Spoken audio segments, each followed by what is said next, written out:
Tuesday morning. Grabbed another $100 out of my secret stash.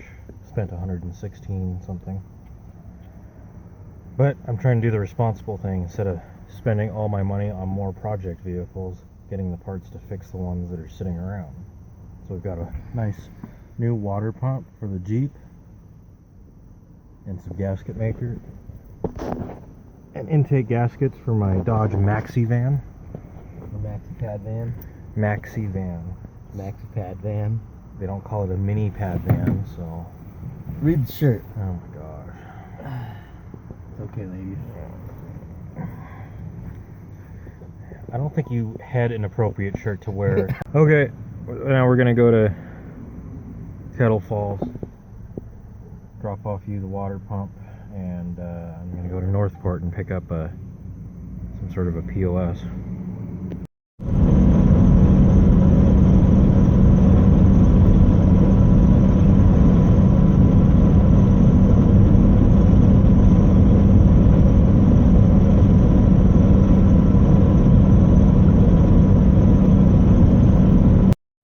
Just got fuel here where it's cheaper and headed up to Kettle Falls now. But now, That's cooler. I was kind of wondering what was just steaming when I fired it up.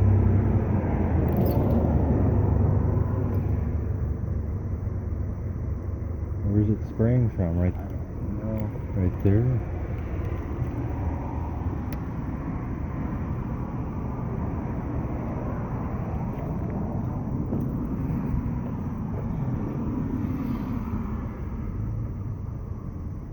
Or did it just boil over? Well, why does that look like oil? Yeah, you got like oil spraying, and you got like coolant everywhere. Is the radiator loose?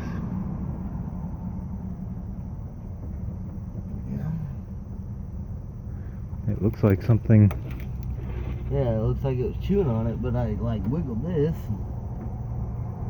A little loose, but nothing. Yeah, but it wouldn't have contacted there. Let me fire it and see if you can see. Watch your hands.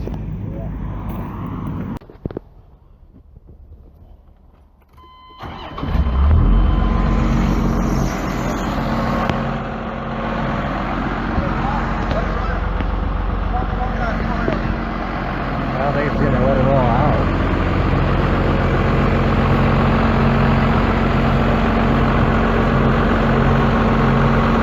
Huh. That's probably not good.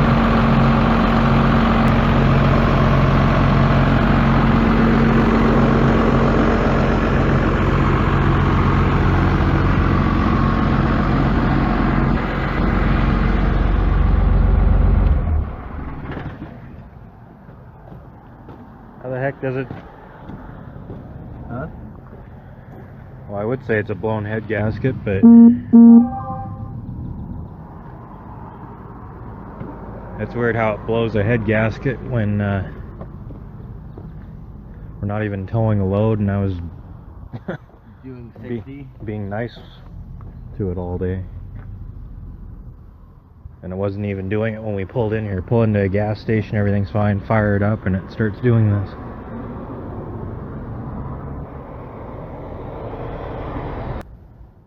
That's a lot of pressure.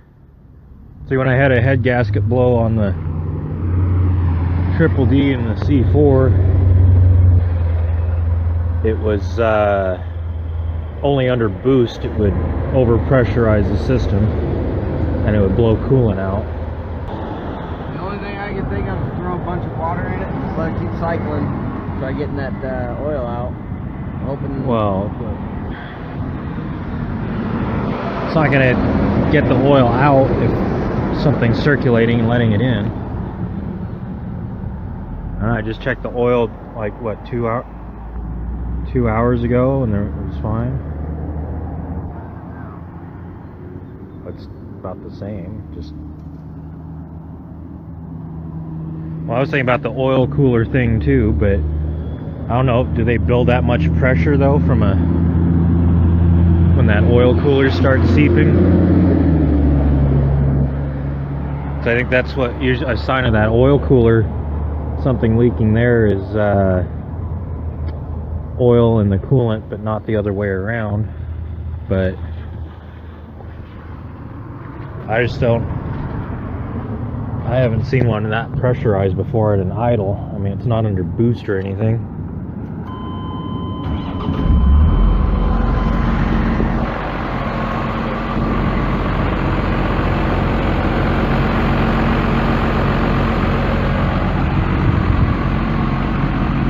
That's under a lot of pressure.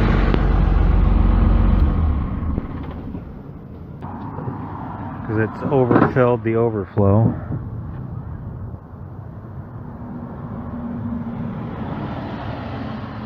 Not sure what breather tube, but there's no something is pushing pressure into the coolant system enough to create a geyser here at idle, not under boost. So I mean, if it was a head gasket that's all of a sudden blown really bad, it could be pushing compression into the coolant system. But again, this thing only has like 35,000 on everything gone through. So I'm kind of in a in-between spot in Chewelah. It's not quick and easy to run back to Spokane or to Ione. It's kind of in the middle of both. So even with the cap on, it's extremely pushing it out the cap.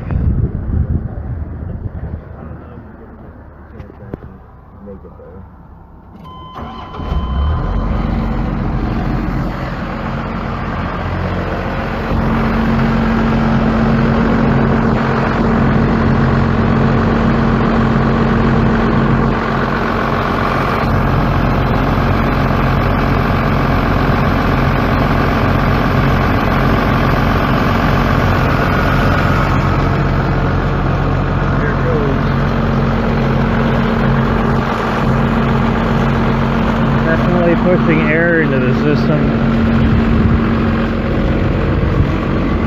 under heavy, high pressure. I would have to say head gasket or something, because otherwise why would it have that much extreme pressure pushing out? This is just odd because it's like all of a sudden there's like no warning. It was literally pull in to get fuel, everything's fine, fired up, and all of a sudden it's got extreme pressure and blowing coolant everywhere. Yeah, there's just a little oil in the coolant. This morning all the fluids were fine and normal, but it's filled the overflow with a skiff of oil on top of it. I guess now the question is how to get this home. I'm supposed to be picking up a car in less than 2 hours in Northport. I can't even limp this anywhere. It's just blowing it out. First off, we'll get the geyser going again. You can see it's boiling up. Now we'll see if this increases under throttle and more compression.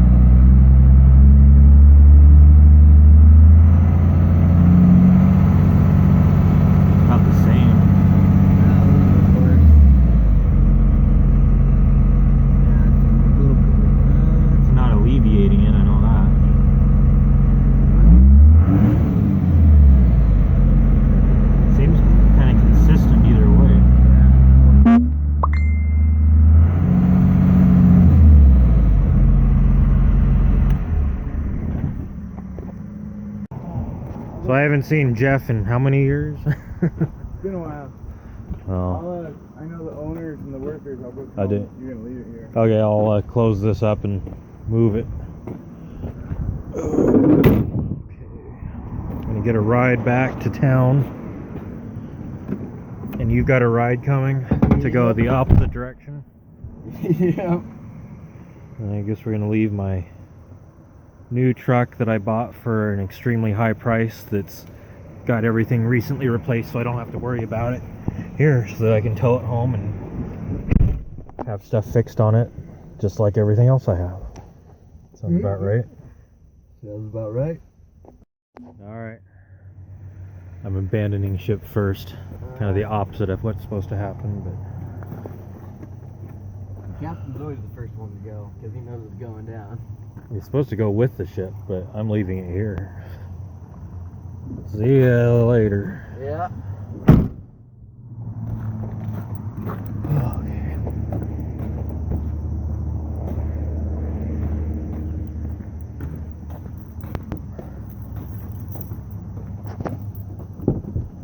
Alright, thank you for rescuing me. That's fine. It's cleaner than my truck.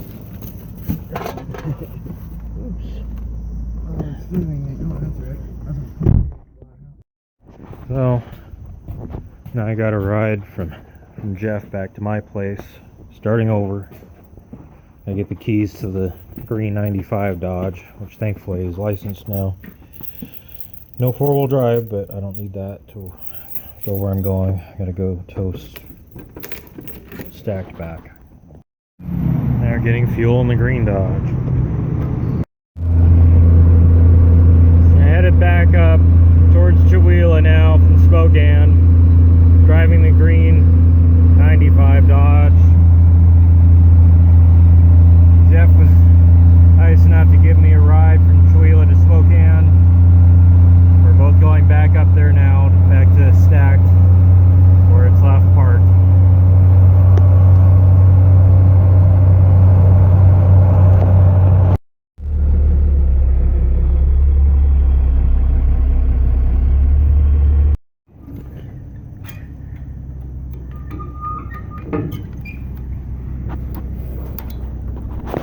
Got the airbags up on the green Dodge, hooked to the trailer. I'm gonna drive Stacked on the trailer.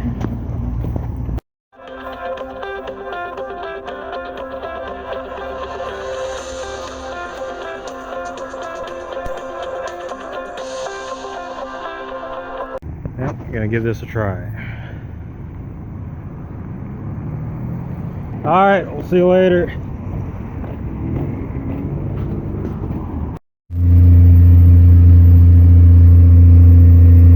The power to pull it, no problem, but it's a lot of weight. I'm worried about blowing up this transfer case if I get on it too much, and I got some axle wrap going on.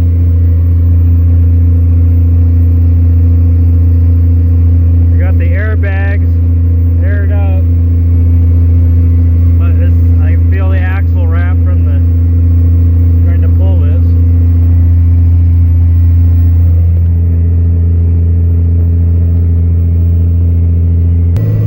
Kind of a long grade here that I remember in the past all my trucks would slow way down on the way up, and this thing I got it like a quarter throttle and it's just moving along like no problem, doesn't care. Barely in the throttle at all.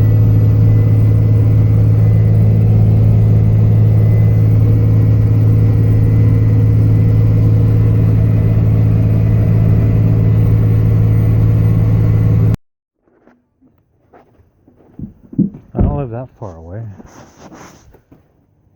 You're way far away. Not really. I had to drop off the truck. Head gasket blew. I literally fall asleep in the car every time we go up. I'm only up there once in a while. I'm staying in Spokane now. Oh, okay. You live in Spokane? Yeah. I was here yesterday just after he left. Oh, I think that might have been moving.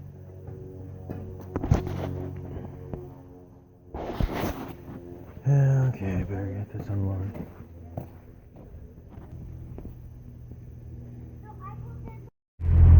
Alright. Dropped off the stacked truck, ran over here to TJ's. Used some more money out of the selling the Grizz and bought this 93 dually.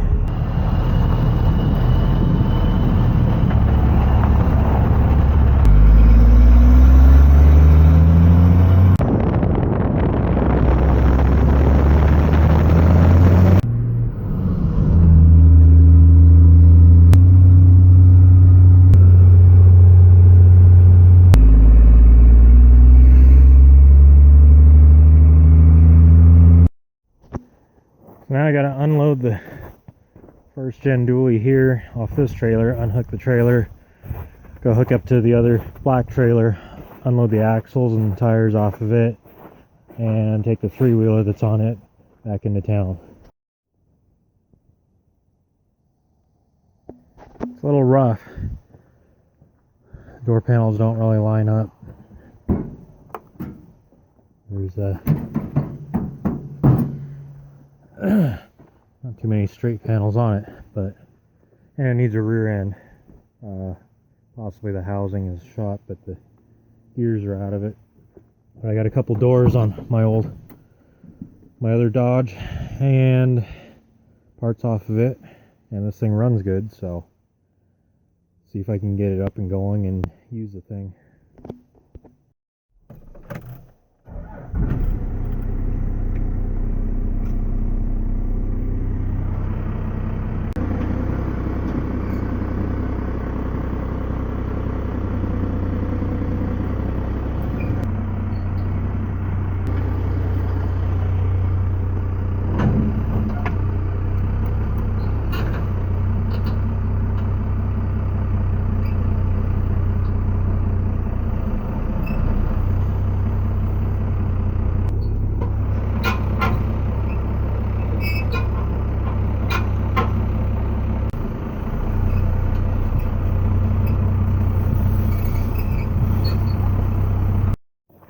And I don't think this ramp liked stacked being loaded on it because it bent.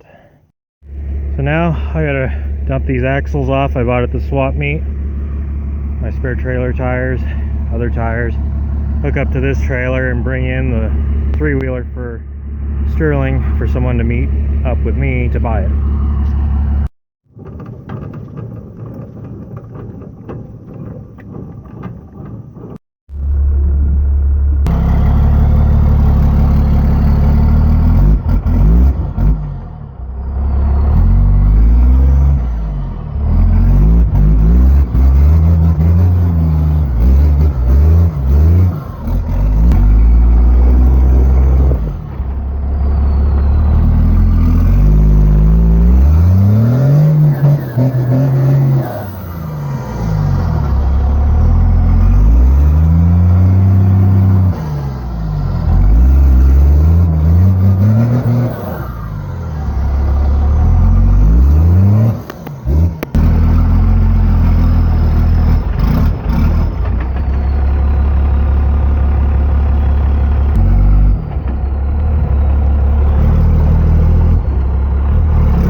So now I'm stuck. One rear tire is sunk into the mud some, into a hole, and this side is on a patch of ice that didn't melt, so it's just spinning on ice. And I have no four-wheel drive. Alright, I got out. Just had to work it a little bit. Was able to get out of there, unload the rest of the stuff on the trailer. And now running into Spokane to drop off this three-wheeler. So, back in Spokane, made it back. And now I've been trying to give directions to these people coming from Moses Lake to pick up Sterling's big green three-wheeler, but they're having problems apparently listening to their GPS and the numbers I'm giving them as the actual address and the streets and directions. So we'll see if they make it here this time.